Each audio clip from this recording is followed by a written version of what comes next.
Muy buenos días.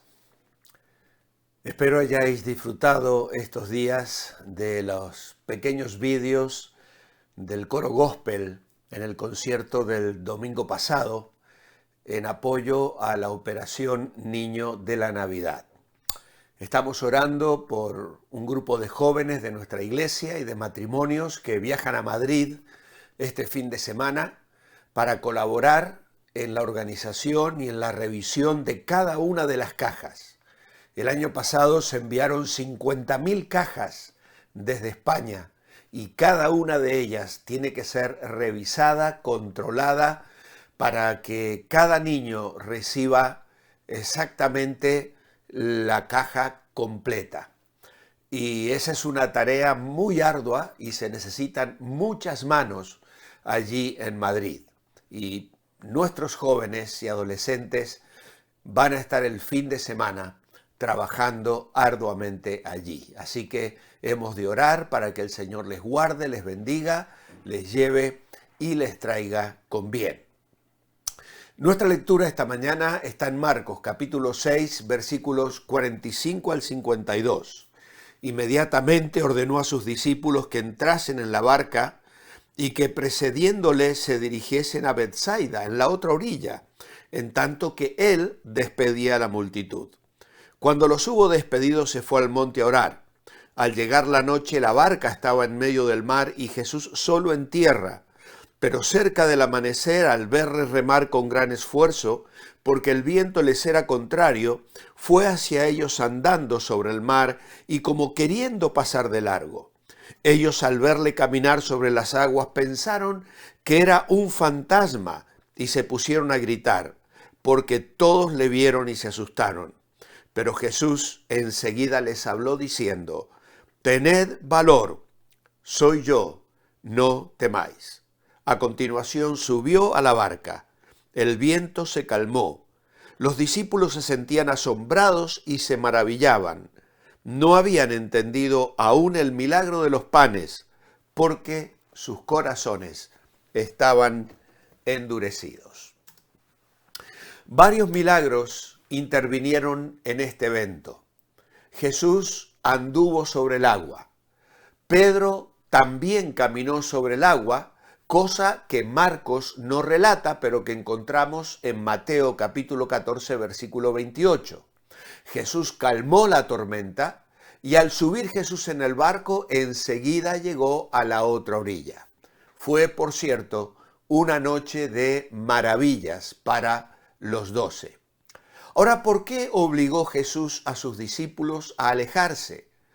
Porque las multitudes estaban intranquilizando y corrían peligro de que pudiera estallar un levantamiento popular para hacer rey a Jesús.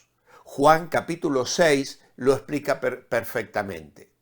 Los 12 no estaban listos todavía para enfrentar este tipo de prueba, porque sus ideas del reino todavía eran demasiado nacionales e incluso políticas. Había otra razón también. Jesús quería enseñarles una lección de fe que los prepararía para la obra que les esperaba cuando Él se hubiese ido. Los discípulos acaban de completar una misión muy exitosa, sanando a los enfermos, predicando el Evangelio. Habían participado en la alimentación milagrosa de 5.000 personas, repartiendo los alimentos entre la multitud y se hallaban en una cumbre espiritual. Y esto en sí mismo es peligroso. Es bueno estar en la cumbre del monte siempre y cuando no te descuides y te caigas por un precipicio. Las bendiciones espirituales deben estar equilibradas por las cargas y las batallas. De otra manera, podemos convertirnos en niños mimados en lugar de hijos e hijas maduros. En una ocasión previa, Jesús había dirigido a sus discípulos a una tormenta después de un día emocionante de enseñanzas, en Marcos capítulo 4. Ahora, después de una ocasión de ministerio milagroso, de nuevo los dirige a una tormenta. En el libro de Hechos es interesante ver que la tormenta de la persecución oficial empezó después de que los discípulos habían ganado a 5.000 personas para Cristo, en Hechos capítulo 4. Tal vez, mientras los apóstoles se hallaban en la cárcel, recordaron la tormenta que siguió después de la alimentación de los 5.000 y deben haberse sentido animados por la seguridad de que Jesús vendría a ellos y les sacaría adelante. Cada nueva experiencia de prueba nos exige más fe y más valentía. En la experiencia de la primera tormenta, los discípulos tenían a Jesús con ellos en el barco, aunque dormía. Pero en esta ocasión, Él estaba en el monte orando y sin duda por ellos. Estaba enseñándoles a vivir por fe. A propósito, aun cuando Él estaba en el barco con ellos, tuvieron miedo. La escena ilustra la situación del pueblo de Dios hoy. Estamos en medio de este mundo tormentoso, luchando a brazo partido y al parecer a punto de hundirnos. Pero Jesús está en la gloria, intercediendo por nosotros. Cuando la hora parece ser la más oscura, Él vendrá a nosotros y llegaremos a la orilla. Los discípulos reciben órdenes muy concretas de Jesús, de cruzar el mar en la barca. Literalmente dice que los obligó. Ahora, es maravilloso saber que tenemos un Señor que nos muestra su voluntad en una forma concreta. El Salmo 32:8 dice, te haré entender y te enseñaré el camino en que debes andar. Sobre ti fijaré mis ojos. El Salmo 25:9 promete, encaminará a los humildes por el juicio y enseñará a los mansos su carrera. Y agrega en el verso 12, ¿quién es el hombre que teme al Señor? Él le enseñará el camino que ha de escoger. Más tarde en Proverbios 3, 5 y 6 dice, confía en el Señor con todo tu corazón y no te apoyes en tu propia prudencia. Reconócelo en todos tus caminos y Él hará derechas tus veredas.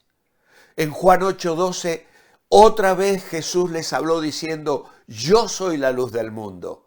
El que me sigue no andará en tinieblas, sino que tendrá la luz de la vida. Amados hermanos, son salmos y pasajes del Nuevo Testamento que contienen promesas preciosas de Dios en relación a su voluntad y a su deseo de guiarnos en la vida cristiana. ¿Cuántas veces nos sentimos desorientados y nos preguntamos por dónde debemos seguir nuestro camino? Pero, amados hermanos, hay una buena noticia. El corazón de Dios anhela revelarnos su voluntad. Él quiere que andemos en sus pasos. Él quiere guiarnos por caminos rectos. Su luz ha de resplandecer a nuestro lado, porque en Él, dice Juan, tenemos la luz de la vida. Debemos atravesar un desierto, como peregrinos, el desierto de este mundo. Pero el Señor promete que los fieles tendremos nuestra columna de fuego para la noche y la nube de sombra para el día. Estemos seguros que aquel que pone las estrellas en su curso no dejará de guiar a un alma que no tiene otro objetivo que hacer su voluntad. Ahora los discípulos tal vez imaginan que el Señor hará el camino acompañado de las multitudes. Pero lo que leemos es que Jesús les despide y sube al monte a orar. Serían las 8 de la tarde cuando esto sucede. Y tal vez sobre las 10 de la noche el Señor se encuentra a solas con su Padre en oración. La cuarta vigilia de la noche era ya la madrugada, entre las 3 y las 6 de la mañana, por lo que podemos deducir que el Señor estuvo orando aproximadamente unas 5 horas. Para Jesús la oración no era algo difícil, ni duro, ni penoso como tal vez lo es para alguno de nosotros. Pablo dice a los filipenses en el capítulo 4 y versículo 6 que la oración quita la ansiedad, no la produce, que nos colma de paz, no nos la quita del corazón. Por esto es que en otra ocasión los discípulos le pidieron al Señor, Señor, enséñanos a orar. Ellos ahora estaban luchando contra un gran viento que les era contrario, pero estaban allí precisamente porque Jesús les había enviado a cruzar el mar. Si pudiésemos interrogarlos en ese preciso momento, tal vez Mateo nos diría, yo nunca había remado como hoy. Mi vida era sentarme día tras día al banco de los tributos, mientras mis cuentas se engordaban cada vez más. Y ahora aquí estoy, temiendo por mi vida. ¿Cómo he llegado a esto? Si le preguntásemos a Tomás, tal vez nos diría, no entiendo nada, no sé qué se propone Jesús. Nos ha dejado solos en medio del mar. No le veo razón a todo esto. Estoy muy desalentado. Tal vez Pedro diría, ¿dónde estará el Señor? Menos mal que hemos cenado bastante bien y ahora tenemos fuerzas suficientes. Vamos, muchachos, sigan remando, no aflojen. Ahora, si ellos tuvieran la perspectiva que nosotros tenemos hoy, al leer esta hermosa historia, tal vez su respuesta hubiera sido diferente y nos hubieran dicho, aquí estamos, creciendo espiritualmente y aprendiendo. Porque de eso se trataba. Jesús se manifestaría a ellos con un milagro que les haría crecer y aprender. Abre tus ojos desde tu situación y ve al Señor obrar con poder si estás donde Él quiere que estés, en su voluntad. Las olas que aterrorizaron a los discípulos, incluyendo a los pescadores que estaban en ese grupo, fueron nada más que escalones para que el Señor viniera a ellos. Él esperó hasta que su situación fuera tan desesperada que no podían hacer nada por sí mismos. Pero ¿por qué actuó como si fuera a pasarlos de largo? Porque quería que ellos le reconocieran, que confiaran en Él y que le invitaran a subir al barco. No le reconocieron, sino más bien gritaron atemorizados porque pensaron que era un fantasma. El Señor se está acercando a tu vida y tal vez lo está haciendo en una manera en la que tú no esperas que lo haga y tal vez te atemorices. Abre tus ojos, pídele al Señor que te revele su presencia y permítele subir a tu barca en medio de la tribulación y dejar que Él traiga la calma y la paz que necesitas. Mi oración escrita esta mañana es, amado Padre, gracias por Jesús, por tus promesas maravillosas y por tus propósitos para con cada uno de nosotros.